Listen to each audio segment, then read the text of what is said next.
दो लोग डरे मेरी बात से। बहुत अच्छा आप लोग सुन रहे हैं, थोड़ी सी इसकी आवाज़ और बढ़ा देना। काफ़ी देर से अपनी प्रतीक्षा का इंतज़ार कर रहा था, मैं अपनी बारी का इंतज़ार कर रहा था। बहुत लोग, केवल 2 लाइनें पढ़ना चाहता हूँ शुरुआत में। ये तो बिगाड़ दिया आपने, बहुत अच्छा। पीछे तक के लोगों को आवाज़ आ रही है? जरा एक बार हाथ खड़ा कर देना। बहुत बढ़िया। ऐसे कभी ऐसे करते तो लोग बोले हो गया तेरा, बैठ जा। आधा तो टेंशन में आ जाते, बाद में पता चलता माइक की बोल रहा था। होता है, लेकिन प्रणाम करना, तालियां किसी कवि सम्मेलन की मोहताज नहीं होती है। प्रणाम करना चाहता हूँ, केवल 2 लाइनें पढ़ना चाहता हूँ। बहुत अच्छा काव्य पाठ अभी प्रिया खुशबू ने किया। दादा बिल्कुल भावुक हो गए। आप इतना टेंशन मत लो, रोज का ही मैटर है वो। बहुत बढ़िया। मैं 4 लाइनें पहले तो पढ़ देता हूँ। बहुत अच्छा। यहाँ जो अभी प्रेम संवाद चल रहा था दादा के, धोखा मिला जब प्यार में, जिंदगी में उदासी छा गई। प्रिया खुशबू जी, मैं यहाँ पहले भी आया हूँ और आपको ये बता दूं, ये गुना के लोग इतना प्रेम मोहब्बत पे इतना लोड लेते नहीं है। अच्छा, 4 पंक्तियां अगर आपकी तरफ से पढ़ दूं तो जरा तालियों का माहौल बना देना एक बार।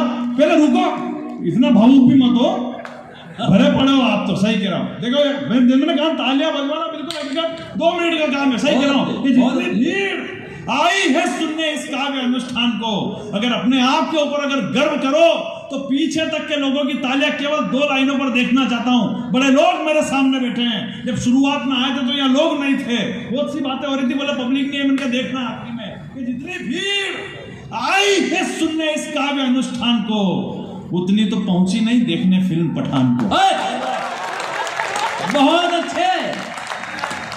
मैंने कहा तालियां किसी कवि सम्मेलन की मोहताज नहीं होती, लेकिन प्रणाम करना चाहता हूं आप लोगों की तरफ से। केवल 2 लाइनें खुशबू को देना चाहता हूं। हाँ। प्रेम मोहब्बत की बात कर रहे हैं, गुना के लोग प्रेम मोहब्बत ऐसे नहीं करते हैं। ये धोखा मिला जब प्यार में, ये पानी वाले को जरा बाहर निकाल दो इनको, ये डिस्टर्ब करेंगे। आप जल्दी निपटा दो इनको।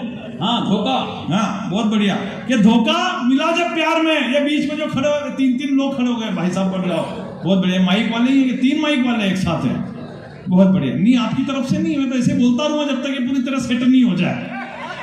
मेरे को भी तो अपनी झांकी जमानी, समय की अपनी मर्यादा है। अभी बताया गया आचार संहिता लगी हुई है, हालांकि उसका कोई फर्क नहीं पड़ना कवि सम्मेलन के ऊपर। मेरी अधिकारी से बात हो गई, मैंने कहा आचार संहिता में क्या करना है? बोले कुछ नहीं करना है आपको, वो का वही पढ़ना है, बस खाली बीच बीच में बोलते रहना कि आचार संहिता लगी हुई है। बहुत अच्छे। अपने को कोई टेंशन नहीं है। पुलिस वालों ने कह दिया है, बोले आपकी जो मर्जी पढ़ो, बोलो बीच में पढ़ते रहना कि आचार संहिता लगी हुई है, ताकि बैठे हुए लोगों को भी लगे कि अपन आचार संहिता में बैठे हुए हैं। सही है। बाकी काम होगा वही करना। कभी समय हम कौन सा वो कर रहे हैं? आचार संहिता की सबसे बड़ी विडंबना ये है, ये पाकिस्तान के प्रधानमंत्री का नाम ले सकते हैं पर भारत के प्रधानमंत्री का नाम नहीं ले। ये आचार संहिता का मैटर होता है। सही कहा। लेकिन प्रणाम करना चाहता हूँ आपकी उपस्थिति है। मैं आचार संहिता के दायरे में लेके काम करूंगा, क्योंकि इसलिए करूंगा क्योंकि आचार संहिता लगी हुई है। इसी बीच पठान साहब आ गए हैं, मैं इनकी भी उपस्थिति को प्रणाम करता हूं। अब 4 पंक्तियां पढ़ता हूं, आप मुझे सुनने के लायक हो गए हो। केवल आपकी तरफ से खुशबू को देना चाहता हूं। बात अगर पहुंच जाए तो गुना वाली तालियां पीछे तक के लोगों को बजा देना। धोखा मिला जब प्यार में, जिंदगी में उदासी छा गई और हमने सोचा कि छोड़ देंगे इस राह को, पर आज मोहल्ले में फिर दूसरी आ गई। आप मस्ती के मूड में आ जाओ। सरदार जी माला ये देखो, ये मेरे कान में आकर के गए हैं कि आचार संहिता लगी हुई है। बहुत बढ़िया। आपके भी कान में यही कहा था कि इन्होंने। बहुत बढ़िया। लेकिन आप बहुत गजब का सुने। मैंने कहा गुना के लोग, और मैंने कहा ना दादा आप दिल पे मत ले लेना, बिल्कुल इस जमाने में मोहब्बत यूं ही नहीं बदला। मैं 4 लाइनें आपको दी, आप भावुक बिल्कुल भी मत हो। अगर बात पहुंच जाता एक बार फिर बड़ी तालियां बजा देना। इस जमाने में मोहब्बत यूं ही नहीं बदनाम है, सोचो क्या और होता क्या, इसका यही तो अंजाम है। और वो लक्कर गले बोली थी कि तुम्हें चाहती बहुत हूँ। वो लक्कर गले बोली थी कि तुम्हें चाहती बहुत हूँ। मैं समझ ही नहीं पाया ये उसके रोज का काम है। इसलिए आप आनंद के मूड में आ जाओ। अपना कोई टेंशन वाली बात नहीं, कोई फालतू की बात नहीं करूंगा। अपने कोई इधर उधर की नेता वेता की कोई बात नहीं करेंगे। अपने क्या मतलब है? और नेता का नाम भी लेना तो नाम लेने की क्या जरूरत है? मैं कह दूं अगर कि मैं देशभक्त पार्टी का व्यक्ति हूं, आप समझ जाओगे कि ये किसका आदमी दिख रहा है। सही कह रहा। हमने नाम लेने की जरूरत नहीं। वो एक आदमी ठेठ कन्याकुमारी से कश्मीर तक भारत जोड़ने के लिए निकला। उनको कोई ये तो बताया कि तोड़ा किसने था। अच्छा सही करा हकीकत करा इशारों में करने तो इशारों में कर लो, इसलिए क्योंकि आचार संहिता लगी हुई है। अपने आचार संहिता के दायरे में रहकर काम करना। कर्नाटक जीत गया, अभी कर्नाटक जीत गया तो अभी सही करा। वो दूसरे दिन एक कन्नड़ विधायक का फोन आ गया उनके पास, बोले लिम्डा दो जस्ट टेल मी अष्टपुष्प कोकरिक बुमराह। तो वो जाने की जीत की बधाई दे रहा होगा, अगला तो उन्होंने ही जीत की बधाई देकर ना फोन काट दिया। वापिस थोड़ी देर में वापिस फोन आया, बोले लिम्डा दो जस्ट टेल मी अष्टपुष्प कोकरिक बुमराह। तो उनका ढंग से बधाई नहीं दी होगी, तो एक बार फिर बधाई देकर फोन काटे। तीसरी बार वापिस फोन, बोले लिम्डा दो जस्ट टेल मी अष्टपुष्प कोकरिक बुमराह। तो उन्होंने पीए को फोन दिया, बोले देख तो नहीं क्या कह दिया। बोले सर ये किसी विधायक का फोन नहीं, कंपनी का फोन है। बोले बैलेंस दिलाओ, कल फोन बंद हो जाएगा। तालियां आनी नहीं, जरा बड़ी बड़ी ताली बजाओ एक बार। कमाल है तेरा। बोला हंसने के लिए हिंदुस्तान में कहीं जाने की जरूरत नहीं पड़ती यार, अपने मस्ती के मूड में आ जाओ। और इसलिए मस्ती के मूड में आ जाओ क्योंकि आचार संहिता लगी हुई है। बहुत अपने मस्ती के मूड में आ जाओ। अपने क्या करना ज्यादा बॉडी लेके कैमरा लगा दिए इतने बड़े। आजकल तो एक कैमरा हो रहा था वो उड़ने वाला करके बिल्कुल छाती पे आके खड़ा हो जाता है। कभी कभी कैमरे से भी नुकसान हो जाता है। वो एक शादी में, सही जब नई बात सुनना, वो एक शादी में इधर माल्यार्पण चल रहा, दूल्हा दुल्हन माला को माल्यार्पण पिला रहे, इधर खाना चल रहा, इधर टीवी स्क्रीन पे जैसे ये लगा रखे, अच्छा चल नहीं बंद कर दो उसको यार, मतलब है इधर टीवी स्क्रीन पे वो माला का सीन चल रहा। अब वो दूल्हे के फूफा जी उनको चन्या काटने मतलब खुरापात जी उनको, तो वो पहुंचे उस ड्रोन वाले के पास, बोले थोड़ा ये कैमरा और ऊपर ले जा ताकि पूरी धर्मशाला का फोटो नजर आए। वो जैसे ही ऊपर ले गया तो छत पे बुआ जी बेजी साहब को अकेले में श्रीखंड खिला रहे।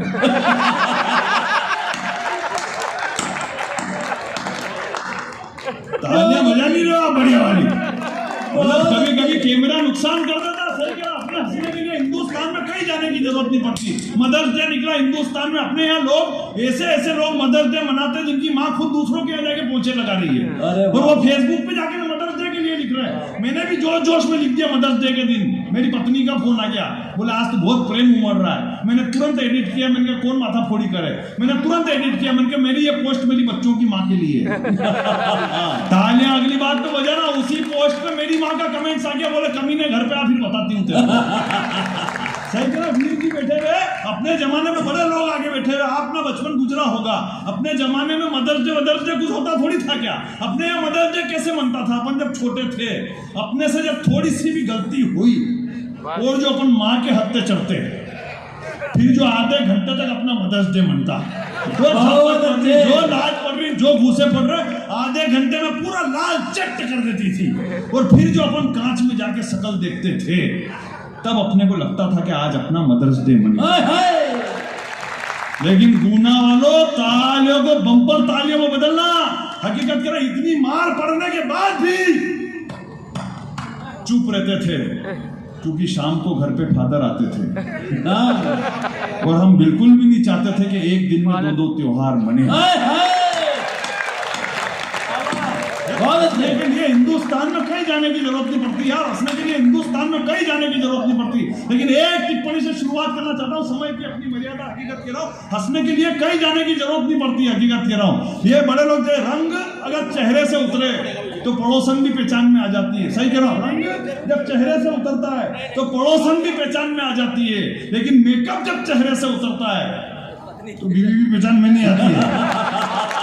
सही करा, चार पंक्तियां बर्दार, दूना वाला मस्ती के मूड में आ जाना। बहुत अच्छे। राह चलते ट्रैक्टर को मर्सिडीज बना देती है, वो राह चलते ट्रैक्टर को मर्सिडीज बना देती है, बासी से बासी खाने को भी लजीज बना देती है। और इन ब्यूटी पार्लर वाली का कोई भरोसा नहीं, ये ललिता पवार को भी जैकलिन फर्नांडिस बना देती है। हमने मस्ती के मूड में हकीकत करा, इतने ऐसे कह कोरोना की बात नहीं कर रहा है। कोरोना की बात, कोरोना हिंदुस्तान में कुछ अच्छा भी करके गया है। पहले अपना देश कृषि प्रधान देश हुआ करता था, जैसे ही कोरोना आया तो पता चला कि डॉक्टर प्रधान देश भी है।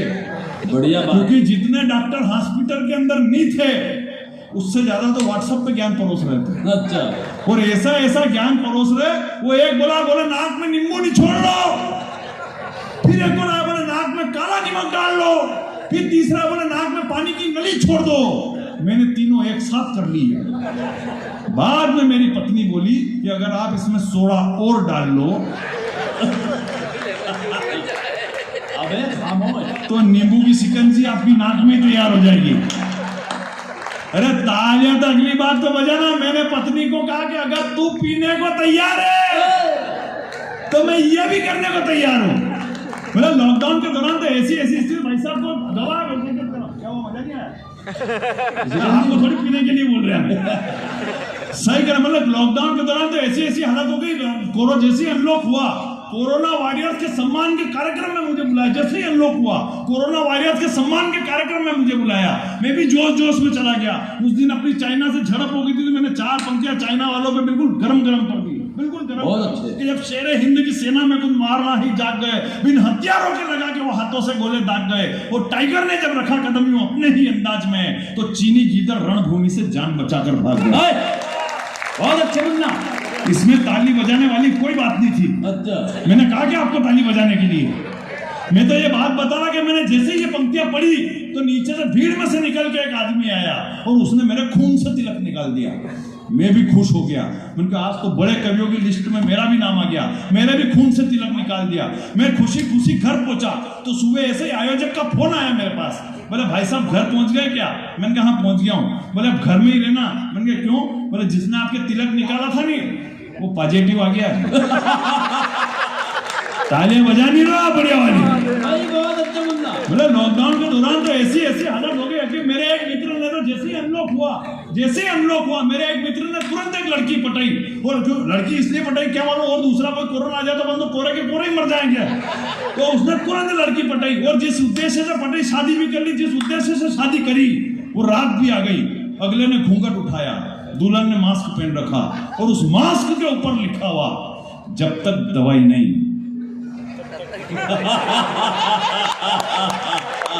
तब तक ढिलाई नहीं। लेकिन दूल्हा कोई माने, मस्ती तो अगली बात पे लेना। दूल्हा कोई मान रहा क्या? उसने जैसे ही मास्क हटाया तो दुल्हन बोली, हे प्राणनाथ सुनो विनय हमारी, समझते हो मुझे अगर जान से ज्यादा प्यारी, तो करने होंगे पालन तुम्हें नियम सरकारी। अगर नहीं है तुम्हें डिस्टेंसिंग की तनिक भी जानकारी तो स्टेट हेल्पलाइन नंबर 104 और सेंट्रल हेल्पलाइन नंबर 107 पर संपर्क करें, भारत सरकार द्वारा जनहित में जारी। लॉकडाउन के दौरान तो ऐसी हालत खराब, लेकिन हकीकत करा हंसने के लिए हिंदुस्तान में कहीं जाने की जरूरत नहीं पड़ती यार, कहीं जाने की जरूरत नहीं पड़ती। अपने मस्ती के मोड में रहो हिंदुस्तान में कहीं। लेकिन प्रणाम करता हूँ, बड़े लोग मेरे सामने बैठे हुए हैं। मैं परसों एक कवि सम्मेलन 4 पंक्तियां पढ़ता हूँ और आपकी बड़ी तालियां देखना चाहता हूँ। परसों एक कवि सम्मेलन में मैं एक वर्दी पहन के एक बहन खड़ी हुई थी। मैंने उससे पूछ लिया, अब बात अगर पहुंच जाए तो गूना वाली तालियां ढंग से बजा देना। मैं वर्दी पहनकर एक बहन खड़ी हुई थी। मैंने उससे कहा, मैंने कहा ये रील के ऊपर जो इतनी लड़कियां ठुमके लगाते हुए दिखती है, कभी आपका मन नहीं करता ऐसे करने के लिए? तो उसने जो बात मुझे कही, अगर वो बात आपके दिल तक पहुंच जाए तो इस पूरे सदन की जो इधर से लेकर इधर तक के लोग बैठे हुए हैं, आपकी तालियां हवा में लहराती हुई देखना चाहता हूं। उसने कहा कि मुझ में भी था हौसला कुछ कर दिखाने का, इसलिए पिया का सपना और बाबुल का घर छोड़ना पड़ा। मुझ में भी था हौसला दुश्मन को धूल चटाने का, इसलिए लाली और पाउडर से मुंह मोड़ना पड़ा। अरे राह चलते किसी बहन को कोई निकम्मा छेड़ न दे, इसलिए साड़ी बिंदिया और चूड़ियों को छोड़ खाकी वर्दी का चोला ओढ़ना पड़ा। सवाल है के लिए हिंदुस्तान में कहीं जाने की जरूरत नहीं पड़ती। और उसी बहन ने मेरे को कल बताया, बोले आचार संहिता लगी हुई इसलिए अपने को आचार से हकीकत करो, हंसने के लिए कहीं जाने की जरूरत नहीं पड़ती। तब पंक्तियां पढ़ता हूँ कि मेरी ये जो मोबाइल से वीडियो बना रहा थोड़ी देर के लिए बंद कर लो यार। क्या मतलब है यहाँ से ले जाके अपनी गर्लफ्रेंड को बताओगे और उसकी फ्रेंड रिक्वेस्ट फिर मेरे पास आ जाएगी। आप जबरदस्ती में न्यूट्रल हो जाओगे। अच्छा फेसबुक भी चलाते होंगे, कितने लोग चलाते फेसबुक? जरा हाथ खड़े करना एक बार। इंटरनेट पे दिखा रहे फेसबुक का नया खेल, थोबड़ा भी उसका लाइक करना जिसकी खोपड़ी में खोपड़े का नहीं तेल, सब एक दूसरे की वाल पे फोकर चक्कर खा रहे हैं। और छोरे छोरियों के नाम से प्रोफाइल बना के छोरों को उल्लू बना रहे। छोरे छोरियों के नाम से प्रोफाइल बना के छोरों को ही उल्लू बना रहे। ये फेसबुक का खेल है निराला। जिस छोरी को मैंने रिक्वेस्ट भेजी निकला मेरा साला। एक छोरा एक छोरी के हर बात में राजी है, पर छोरे को पता ही नहीं कि उसी के पिताजी है। 12 बजे उठने वाले सुबह 5 बजे उठ के गुड मॉर्निंग का स्टेटस चिपका रहे। 12 बजे उठने वाले सुबह 5 बजे उठ के गुड मॉर्निंग का स्टेटस चिपका रहे। और जिसको मोहल्ले में कोई नहीं पूछता वो भी फेसबुक पे हजार दोस्त बना रहे। जिसको मोहल्ले में कोई नहीं पूछता वो भी फेसबुक पे हजार दोस्त बना रहे। और काश ये फेसबुक की सुविधा द्वापर युग में भी होती। आखिरी पंक्ति पर फिर आपका मन मांगता हूं, काश ये फेसबुक की सुविधा द्वापर युग में भी होती तो भगवान श्री कृष्ण को ढूंढने में गरीब सुदामा को इतनी तकलीफ नहीं। तब पंक्तियां पढ़ता हूं कि मेरी खामोशी को मेरी कमजोरी मत समझना, मैं आंखों से काजल समेट जाता हूं और माइक पर आते ही अगर गंगोर तालियां ना बजे तो मैं वापस बैठ जाता हूं। कि इन चेहरों की मुस्कुराहट को मैं लाज कर सकता हूं, ठंडे ठंडे दिसंबर को अप्रैल मार्च कर सकता हूं। मेरी हर बात पर जो आपकी खुशी छलकती रहे, मैं अभी के अभी आपकी बैटरी चार्ज कर सकता हूं। बहुत अच्छे। और नहीं कर सका तो भी आप मेरा कुछ नहीं बिगाड़ सकते, क्योंकि मैं मंदसौर से आया हूं। मंदसौर का नाम मंदोदरी के नाम से पड़ा है। मंदोदरी रावण की बीवी थी और रावण मेरे फूफा जी लगते हैं। बहुत अच्छे मुन्ना। हालांकि मुझे इस बात का कोई घमंड नहीं है, क्योंकि रावण प्रकांड विद्वान, राजनीतिज्ञ, महाप्रतापी, महापराक्रमी, महाबलशाली, महाज्ञानी, महापंडित और विश्व विजेता था। उसमें लाख बुराई थी, लेकिन उसने कभी भी अपने बेटे मंत्री संतरी कुलगुरु और यहां तक कि लंका की प्रजा से एक बार भी ये नहीं कहा कि चैनल को सब्सक्राइब करके बेल आइकन बजा दीजिए। अनुभव अपनी जगह है, कॉन्फिडेंस अपनी जगह है। और मैं तो जहां से आया, हमारे यहाँ के लोगों का तो कॉन्फिडेंस ही बड़ा तगड़ा है। मेरे यहाँ पे तो लोग छत पे छतरी सेट करने चढ़ते हैं और पड़ोसन सेट करके नीचे उतर जाते हैं। बहुत अच्छे। सही क्या? और मेरा भी कॉन्फिडेंस कोई कम नहीं। मेरे कवि सम्मेलन में कोई ताली बजाए नहीं बजाए, हमारा कॉन्फिडेंस कम नहीं होता है। मैं तो 15-15 दिन तक कवि सम्मेलन में रोता फिरता हूं। मेरी घरवाली मेरे से पूछती है, बोले आपको मेरी याद आती तो आप क्या करते हो? मैं तेरे पसंद की डेयरी मिल्क की चॉकलेट खा लेता हूँ। अब यही बात मैंने मेरी घरवाली से पूछ ली कि तेरे को मेरी याद आती तो तू क्या करती है? बोले मैं ही आपकी पसंद की 30 नंबर की बीड़ी पी लेती हूँ। मैंने कहा ना, कॉन्फिडेंस होना चाहिए जीवन में। ये कॉन्फिडेंस काम करता हूं। मेरे कवि सम्मेलन में कोई ताली बजाए नहीं बजाए, मुन्ना बैटरी को कोई फर्क नहीं पड़ता। कोई सुने उठ के चला जाए, मुन्ना बैटरी को कोई फर्क नहीं पड़ता। मेरे कॉन्फिडेंस का लेवल बड़ा तगड़ा है। मेरी तो शादी चल रही थी, 2 फेरे हुए और दुल्हन उठ के चली गई। बंदे का कॉन्फिडेंस देखो, पूरे 7 फेरे किए मैंने पंडित के साथ।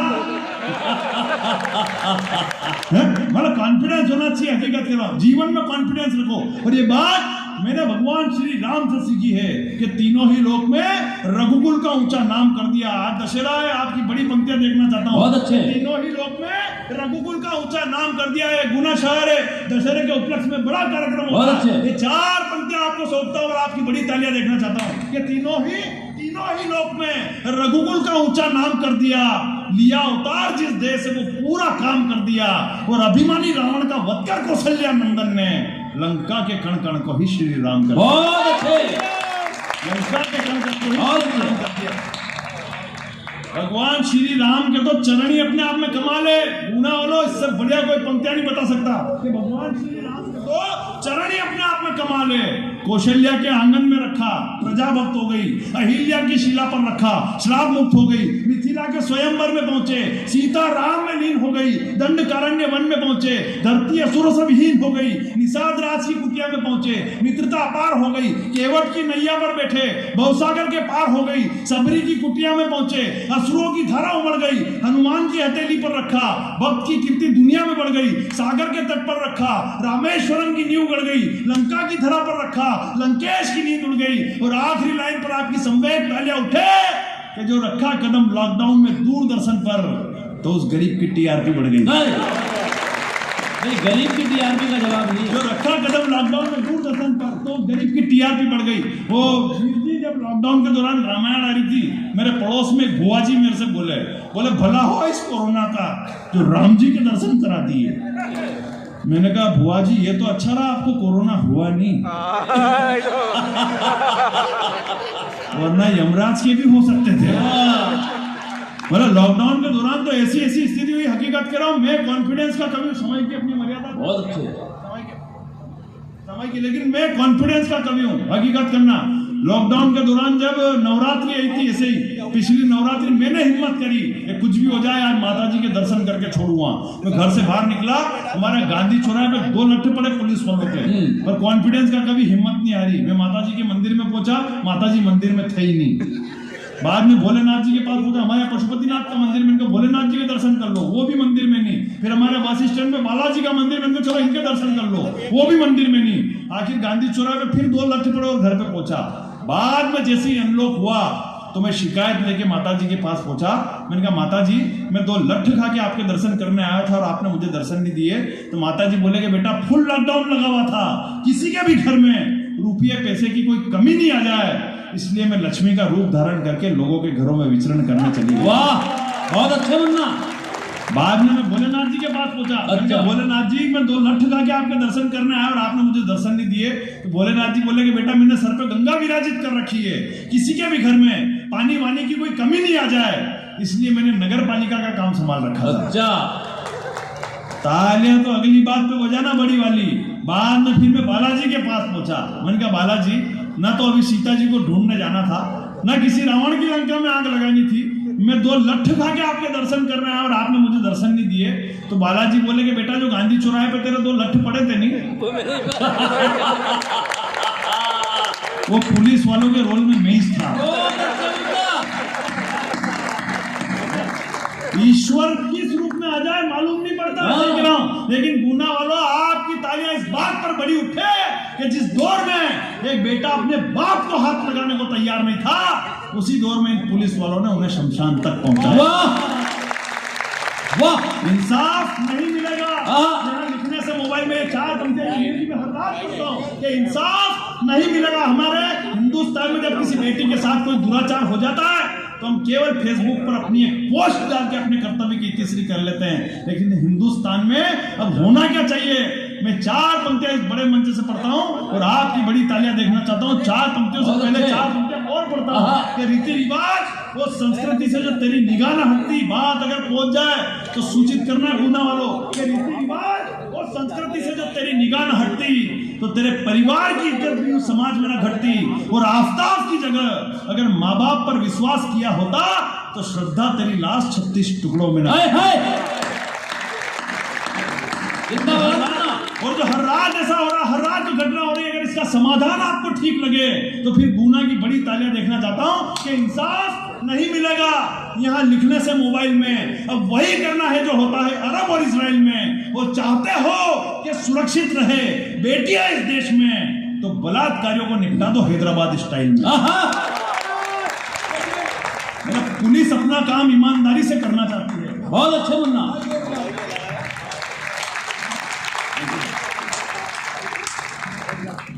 वीर जी कोई माला पहनाने नहीं आए थे, वो कान में ये के गए कि आचार संहिता लगी हुई है और अपने को आचार संहिता में रह के काम करना है।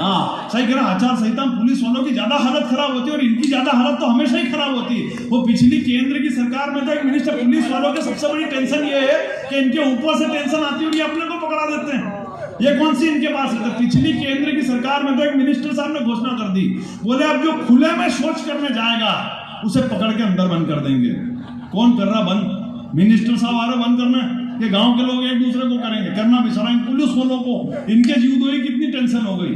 सुबह 5 बजे मुखबिर का फोन आएगा कि भेड़िया खेत की बागड़ पे बैठा, आके गिरफ्तार करो। नहीं, ये अगर ढीले ढीले पहुंचे, ये भेड़िया निपट ले तो वाह क्या और ज्यादा टेंशन, उसको भी लो ना, सबूत भी तो को। और तालियां तो अगली बात तो बजाना बड़ी वाली कि वो अगर थाने पे जाएगा नट जाए कि ये मेरी है ही नहीं। बढ़िया बजाए, बजा तालियां बढ़िया वाली। मैंने कहा ना, हंसने के लिए हिंदुस्तान, मेरे शहर में तो पुलिस वालों ने जगह जगह कैमरे लगा रखे। बस स्टैंड पे कैमरा, गांधी चौराहे पे कैमरा, रेलवे स्टेशन पे कैमरा। तो और ज्यादा पुलिस वालों की टेंशन खड़ी हो गई। वो एक मंचले बेवड़े ने फोन लगा दिया थाने पे, बोले सर वो बस स्टैंड का कैमरा चालू है क्या? बोले हाँ चालू है, क्या हो गया? बोले सर पुलिस वाले खड़े हैं क्या? बोले हाँ खड़े हैं, क्या हो गया वहां पे? बोले नहीं वो इंदौर की बस खड़ी के निकल गई, बता दो जरा सा।